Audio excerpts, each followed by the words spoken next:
of folks that were on both sides of the aisle that were supporting H.R. 9495.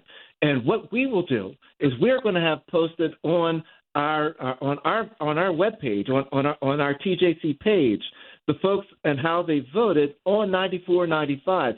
And look at the list. See if your member of Congress, how they voted on 9495. And once you see how they voted on 9495, call them up. If you know other members of Congress, if you know other people that are members that are voting in favor of 9495, let them know and get on the phone. This is an action item, folks. Don't sit back and think that this is one party driven. It's not.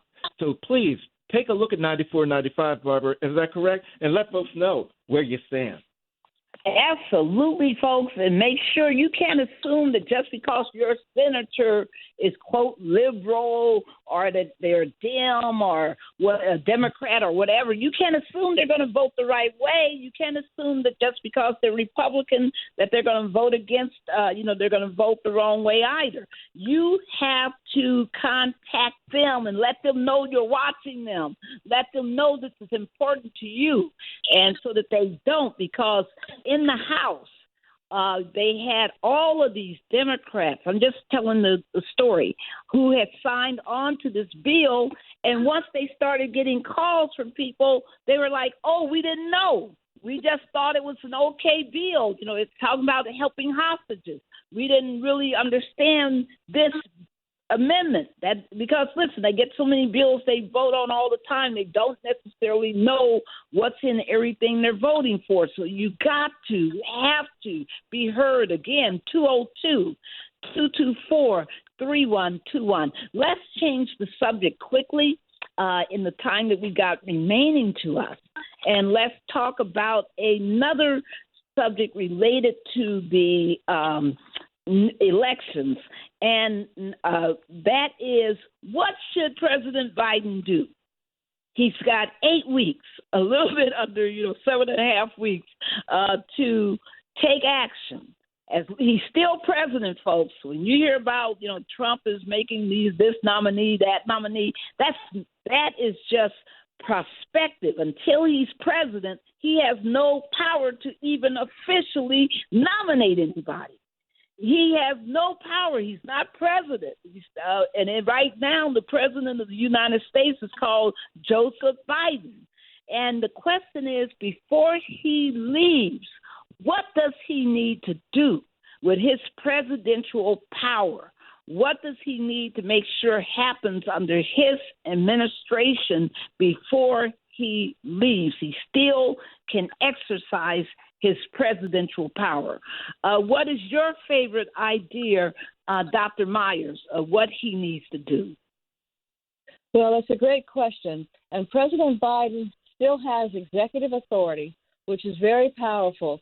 And he needs to look into whether he can apply executive authority to transfer certain functions and budgets out of the Department of Education, perhaps into a separate unit or independent agency. I would like for him to try to apply the same type of strategy for executive power in the U.S. Justice Department, because we count on the Justice Department to protect us from, law enforcement violence and so many other unfair things that happen to us in the criminal justice system. So education, criminal justice, and health would be the third area. We need to have our families receiving Medicare and Medicaid protected. The Obama Act needs to be protected. So I would hope that he would focus on what power he has using the executive order in these last few weeks to be able to protect those programs. Thank you so much. Ernie, what's your thought? What are your thoughts?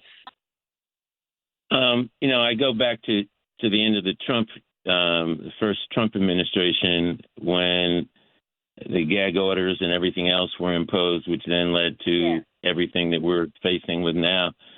And I think, Biden obviously is a moderate, and I've always said that moderate politics can never win against extreme politics. And I think there needs to be a radicalization in his last few days in terms of trying to utilize executive power. And it's not about whether or not Trump can overturn it when he comes in. It's about creating as much of a logjam and having to do just that. So in other words, you maximize if there's 200 or 300 things that you can do through your executive power, regardless of whether or not they're going to probably be reversed, you do that because that's time that they've got to spend.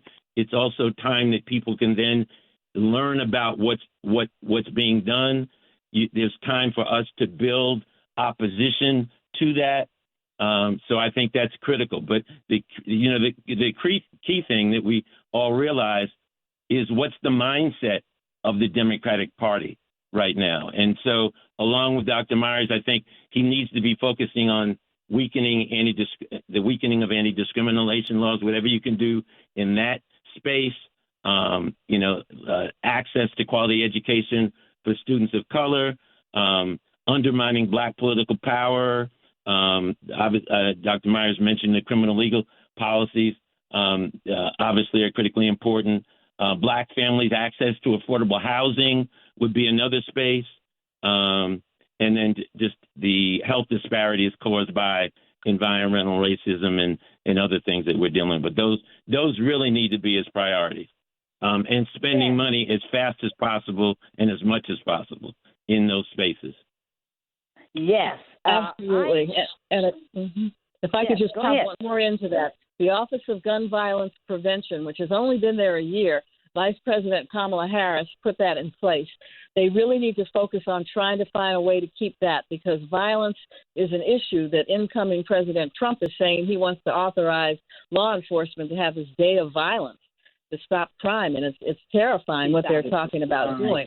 So we need to definitely focus on that as well. Well, there's a couple things that we want to put out there really strongly. First of all, in the area of environmental justice, we want to make sure that Secretary Buttigieg, while he's still secretary, allocates funding to protect the Shiloh community in Alabama, a Black community that has been flooded because of the thoughtless, evil actions of the Department of Transportation of Alabama that created a highway freeway system that is now flooding this Black community. And there's been no relief for these people. Let's do that. You can do that. That's totally within your authority. It cannot be reversed. Go ahead, do that funding, get it out to that community now. The other thing, Daryl, we got a big one, right? He has unilateral pardon authority. It cannot be reversed, people. Once he exercises power, his pardon authority, it is final. And he needs to issue some critical pardons right now. Go ahead, Daryl. There's one big one that we want everybody to focus on. Well, certainly, Barbara, one of the pardons that we've been advocating for is the pardon of Jesse Jackson Jr. He has the ability to do that, and he should do that because it's the right thing to do. You want to lift up the other one, Barbara? No, you go ahead. But no, that's the big one. But there are a couple other issues that I'd also love to see him address, Barbara. I would love to see President Biden in these last days, and I call on him to do this, is to release the unredacted Mueller report, because we need to know what we have in office right now. And releasing that report will do that, will let us know what we're dealing with in our presidency. Additionally, I would also ask the president and demand of the president that he release the NSA briefing that Representative John Lewis and Maxine Waters received in 2016. When they came out of that briefing, both Representative John Lewis and Congresswoman Maxine Waters was stating that then-elected President Trump was an illegitimate president. The question is, what's in those files? And if they don't get released, we won't know what all we're dealing with. I think that as we develop our democracy, we are deserving to know what it is that we're dealing with so we can have a full appreciation for what's happening, Barbara. And those are two of the other things that I certainly would like to see done. Well, one of the things I would like him to do when the last month of the Trump administration of 2016, in their last months of existence, they actually did something cruel. They ordered the execution of people on death row who were under the death penalty. There are people sitting under that same threat right now. It was just a cruel, kill them all strategy. They authorized, 13 people to be murdered. We would like Biden to absolutely use his commutation power, which once again cannot be reversed, to make sure that people who are facing the death penalty are not allowed to be executed by Trump as soon as he gets into office. It is important that, we all know about the many fallacies, the many deficiencies in the death penalty. It is so important that be addressed. I'm not saying put people on the street. I'm just saying make sure they can't be just killed, and that they have the opportunity to use the full legal processes. There's so much else, and we'll keep talking about what Biden should do. The other big thing, everybody, that he could do right now that can't be reversed also is he needs to make sure that all those federal employees who are political appointments, who are doing their jobs, are given civilian, regular roles. So we want to make sure that happens also, that they just don't get fired, because under Project 2025, they're saying fire 10,000 political appointees, fire 50,000, employees of the federal government. I turn it over to you, Daryl, to take us home. We love you. Dr. Myers, thank you so much. Professor Quarles, you have been amazing. Daryl. Thank you, Barbara. And folks, on Monday, December the 9th, we invite you to come out and join the Transformative Justice Coalition, our National Teletown Hall. It'll be at 7 p.m. You can get more information on that at tjcoalition.org, tjcoalition.org. Much thanks to Dr. Stephanie Myers for being on our show today. Major thanks to our friend, my brother, Professor Ernest Quarles, for being with us on this show today. Folks, we say it every weekend. We say it every Tuesday. We mean it every day.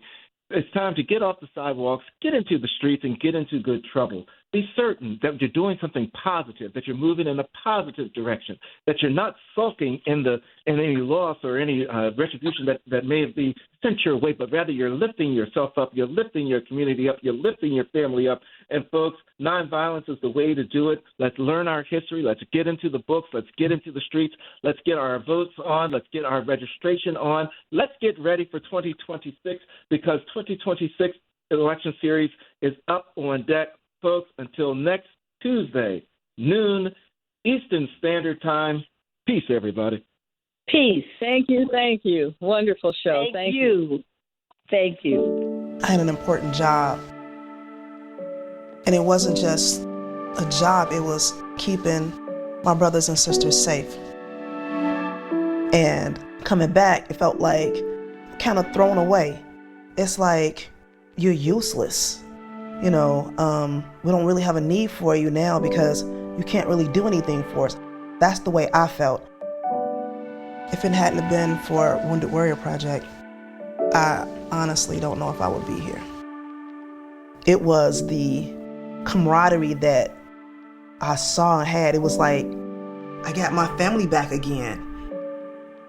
We all felt the connection, like that brother and sisterhood. See how Wounded Warrior Project empowers women veterans like Donna by visiting woundedwarriorproject.org/empowerwomenvets.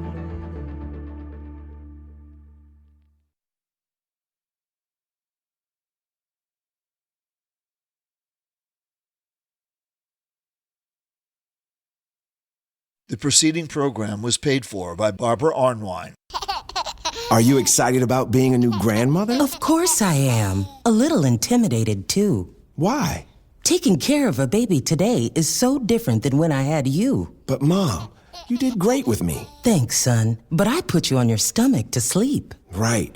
But now we know that babies should always be placed on their backs to sleep, for naps and at night, to reduce the risk of sudden infant death syndrome, or SIDS. You also slept with blankets and toys in your crib. True, but now we know to keep everything out of the crib except for my sweet baby girl. No blankets, pillows, or other soft or loose items. 1450 WOL.